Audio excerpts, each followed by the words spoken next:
November 29 దీక్షా దివస్ తెలంగాణ రాష్ట్ర ఏర్పాటు చరిత్రలో ఒక కీలకమైన రోజు. కేసీఆర్ గారు 2001 ఏప్రిల్ 27 నాడు తెలంగాణ రాష్ట్ర సాధన కొరకు టీఆర్ఎస్ పార్టీని ప్రారంభిస్తే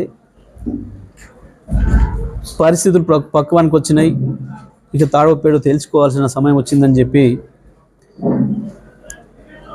తెలంగాణ వచ్చుడో కేసీఆర్ చచ్చుడో అని చెప్పి ప్రకటించి తెలంగాణ రాష్ట్ర ఏర్పాటు కొరకు ఆమరణ దీక్షను కేసీఆర్ గారు ప్రారంభించిన రోజు నవంబర్ 29. నవంబర్ 29 నాడు ఏదైతే దీక్ష ప్రారంభించారో కేసీఆర్ గారు, తెలంగాణ రాష్ట్రం ఇస్తామని చెప్పి పార్లమెంట్ ఇచ్చి ప్రకటన వస్తే తప్ప నేను దీక్ష విరమించను, నా ప్రాణాలైనా వదులుకుంటే తప్ప ఇక దీక్షను మాత్రం వదలను అని చెప్పి పట్టుబట్టి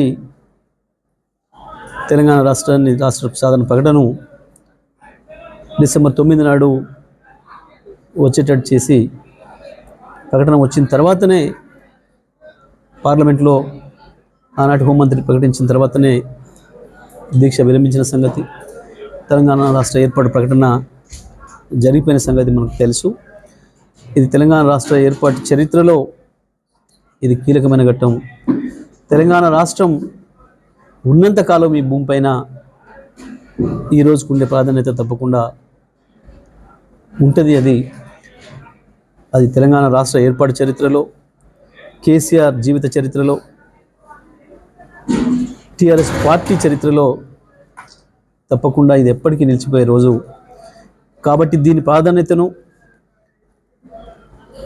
తర్వాత తరాలకు కూడా తెలిసేటట్టుగా, తెలంగాణ ప్రజలకు కూడా ఎప్పుడు గుర్తుండేటట్లుగా ప్రతి సంవత్సరం నవంబర్ 29 నాడు ఈ కార్యక్రమాన్ని పెద్ద ఎత్తున నిర్వహించాలని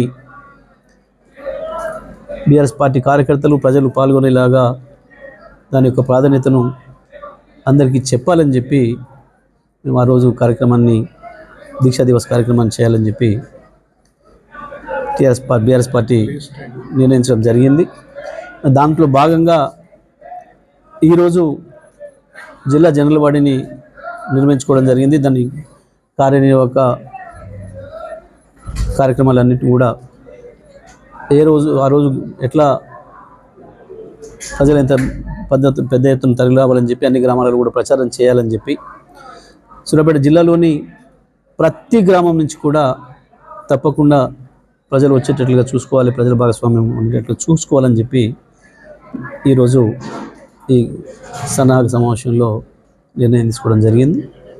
దాంట్లో జిల్లా పార్టీ అధ్యక్షులు అడుగులింగయ్య గారి అధ్యక్షతన జరిగిన ఈ సమావేశంలో కోదాడ మాజీ శాసనసభ్యులు బొల్లం మల్లయ్య గారు, తుంగతుర్తి మాజీ శాసనసభ్యులు కిషోర్ కుమార్ గారు, అదేవిధంగా హుజూర్నగర్ నియోజకవర్గ పార్టీ కోఆర్డినేటరు ఉంటది నరసింహారెడ్డి గారు, రాష్ట్ర కార్యదర్శి పైవి గారు, ఎడ్పీ చైర్మన్ మాజీ